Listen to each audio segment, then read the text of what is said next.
Bienvenue dans Boîte Magique, la chaîne où les portes verrouillées de l'histoire, de la science et des zones grises de l'humanité sont grandes ouvertes. Aujourd'hui, nous vous plongeons dans l'expérience la plus terrifiante jamais racontée sur Internet. Une expérience soviétique, prétendument menée dans les années 1940, qui devait tester les limites humaines. Mais qui aurait fini par révéler quelque chose d'encore plus inquiétant que la folie?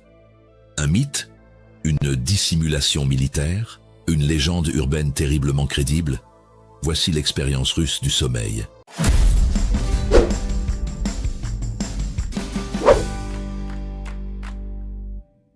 Chapitre 1. Le projet. Nous sommes à la fin des années 1940. L'Europe pense encore ses plaies après la guerre. Mais dans l'ombre, la course scientifique et militaire ne s'est jamais arrêtée. En Union soviétique, les services secrets et certains cercles scientifiques sont obsédés par une idée: repousser les limites humaines, créer des soldats infatigables, des esprits brisés mais obéissants, des machines humaines. Un projet secret est alors lancé dans un laboratoire souterrain reculé. Objectif: tester un nouveau gaz stimulant expérimental supposé maintenir l'éveil humain au-delà de toute limite connue. Pas de caféine, pas d'amphétamine. Un gaz pur censé priver le cerveau de sommeil, sans le détruire. Chapitre 2. Les cobayes. 5 sujets sont choisis. Des prisonniers politiques, des hommes jeunes en bonne. Leur crime? Avoir parlé contre le régime. En échange de leur liberté, ils acceptent de participer à cette expérience. Rester éveillés pendant 30 jours, enfermés dans une chambre hermétique sous surveillance constante.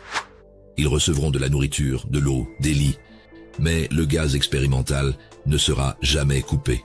Des micros enregistrent chaque son. Des hublots permettent d'observer l'intérieur. Des scientifiques et des militaires surveillent jour et nuit. Au début, tout semble fonctionner. Chapitre 3. Les premiers jours.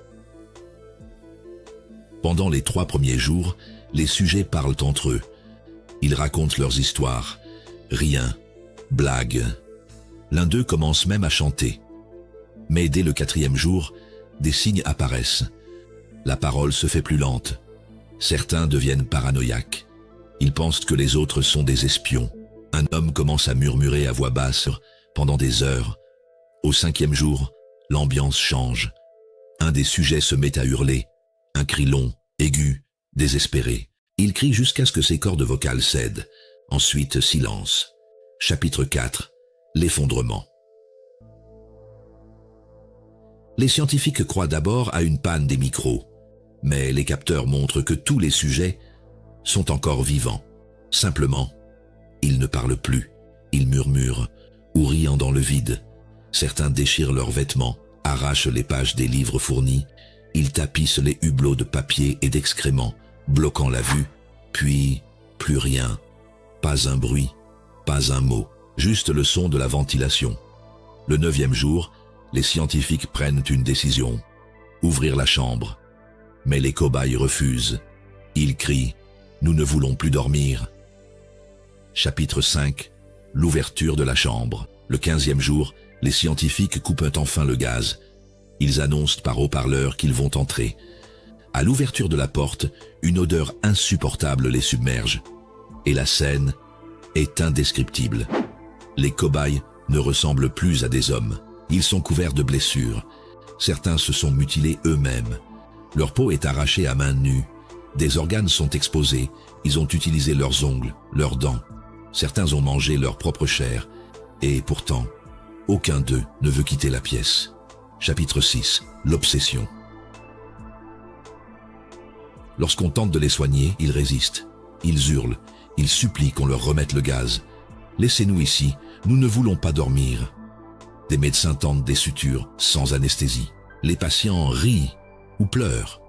Un d'eux se débat avec une telle violence qu'il meurt d'un arrêt cardiaque. Les autres ne réagissent pas. Les scientifiques commencent à comprendre qu'ils n'ont plus affaire à des êtres humains, mais à des créatures qui ont franchi un seuil. Le sommeil n'est plus un besoin. C'est une menace, une terreur absolue. Chapitre 7. Ce qu'ils disent.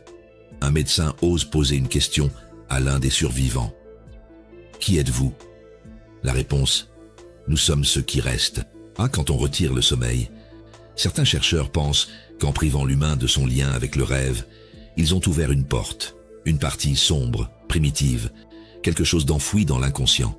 Et une fois cette porte ouverte, impossible de la refermer. Chapitre 8. Fin brutale. Face au chaos, un ordre est donné: éliminer les sujets restants. Un scientifique refuse. Il dit qu'il veut comprendre, aller jusqu'au bout. Mais l'un des survivants, attaché, murmure: « Tu ne peux pas nous tuer, nous sommes toujours en toi. Dormir, c'est mourir. » Il tente de... Il mord un soldat. Dans le chaos, tous les sujets sont abattus, les corps sont incinérés. Le projet est classé confidentiel et l'expérience est enterrée, du moins officiellement.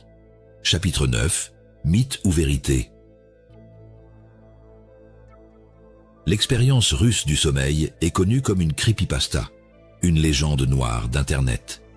Mais des éléments troublants subsistent. Des documents soviétiques parlant d'expérimentation sur le sommeil ont bien existé. Des prisonniers politiques ont été utilisés comme cobayes dans d'autres projets secrets. Et le gaz évoqué, dérivé de stimulants chimiques militaires, a bien été testé à petite échelle. Alors, tout cela est-il une simple fiction, ou une version romancée d'un projet réel, encore plus sinistre, encore plus secret? Boîte magique referme le couvercle. Pour l'instant, ce que l'on sait, c'est que le sommeil est vital. Ce que cette histoire laisse entendre, c'est que le sommeil protège peut-être notre esprit de quelque chose de plus profond, quelque chose de trop ancien, trop dangereux, trop vrai. Alors dites-nous, et si tout cela était vrai, feriez-vous encore confiance à vos rêves ?